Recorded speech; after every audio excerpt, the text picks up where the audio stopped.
RA**is Karen calls the cops on my cousin, so I get her business closed down. Background.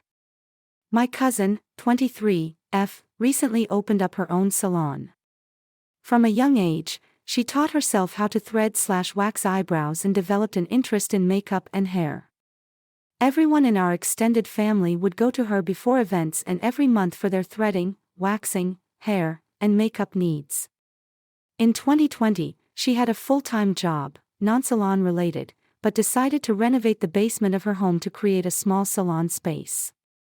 She now spends her free time taking clients in her at-home salon, and there's nothing but great reviews.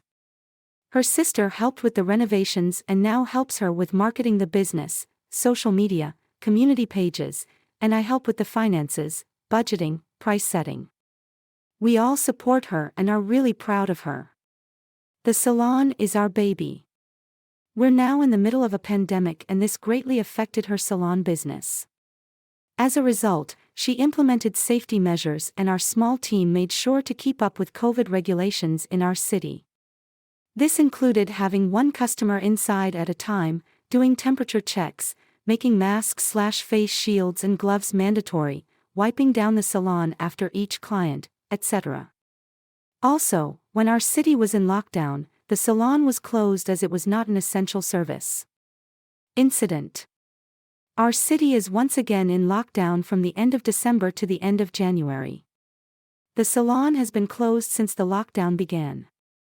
The salon's social media pages have been updated to let the current clientele know that the salon is closed. Now comes the Karen.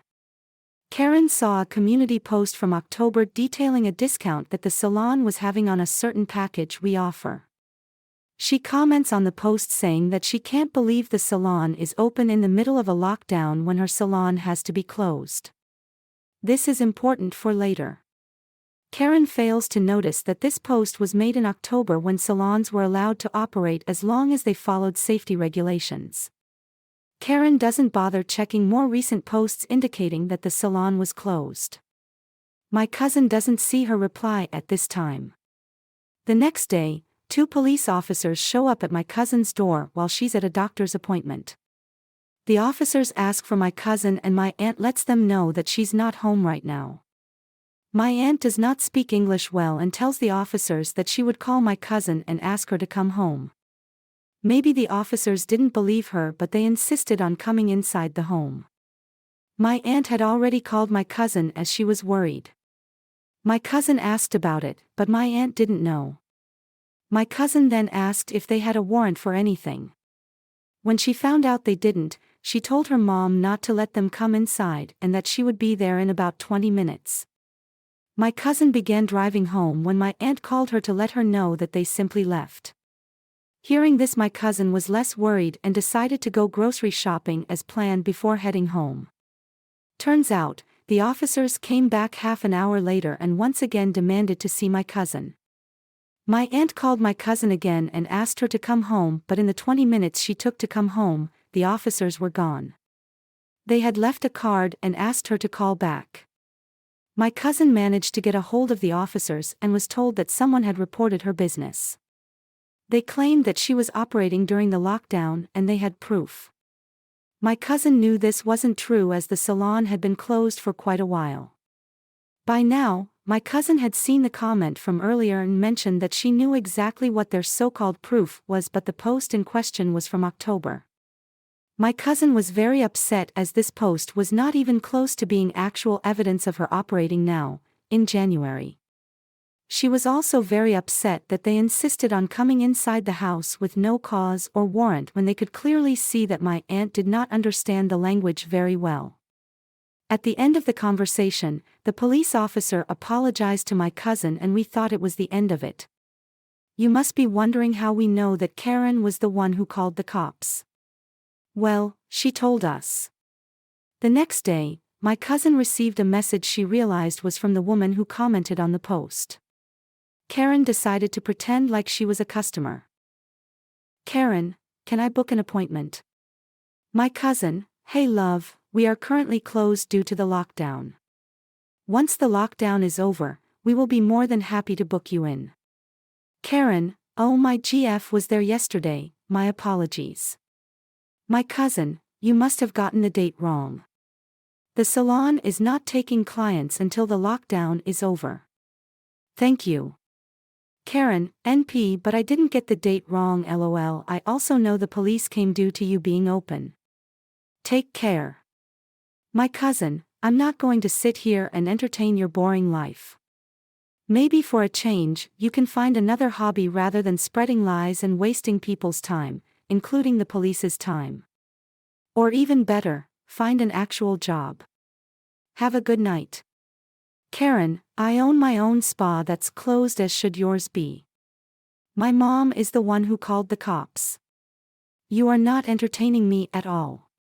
Go back to your own country instead of fucking with ours. My cousin decided to block her at this point. My cousin was happy this was all over. Her sister and I were still outraged at the RA**''''''''''''''''''''''''''''''' comment and how someone could make up lies about a small business that led to the cops terrifying my aunt. When my cousin told me about Karen, the fact that she had her own spa really stood out. I did some digging. Revenge. Turns out Karen runs her own spa out of her house. Doing some more snooping, I found reviews from her clients on her business page that were posted on days that the city was under lockdown. The reviews could be from clients who received services before the lockdown and only now had a chance to write a review. To be sure, I found Karen's Instagram page. I decided to use her own trick against her. I created a new account with a generic name and followed her page so she couldn't see that I was related to my cousin. I then messaged her to ask about the prices for her services. Me, hey, I love your pics. I was wondering how much you charge. Karen, hey girl, thank you so much. What service are you after? Me, I'm really interested in the BB Glow facial. Karen, that's awesome. My biggest seller for sure. Normally it's $125, but it's on BOGO, so you pay for one session and get two. Me, that's such a great deal compared to others. When is your next available date? Karen, where are you located? I can't have people come to me in lockdown, but I travel to my clients. Karen was not operating from her home location due to lockdown restrictions but was traveling to her clients' homes, which is still against regulations. I then made up a lie about my home not having adequate space and asked for her address so we could meet up at my friend's place somewhere between her and my locations. She foolishly told me her address. During this time, I also tried joining other community groups that she was a part of. In one particular group, people in the community were promoting their small businesses. She had recently made a post about discounts on her services for the month of January. I immediately went online and submitted a report about her business still operating, including screenshots, her address, full name, etc. A few days passed by and I had forgotten to check up on it as I was busy with life again. I saw the incident report number on a sticky note I had on my desk and decided to check in. Apparently, this was not Karen's first offense. Karen had already been fined $750 for having a client in her home during the first lockdown in my city. After being fined, she decided to change her business model and go to the client's home instead. Now, she was fined $10,000. I was still following her on Instagram, so I decided to check it out.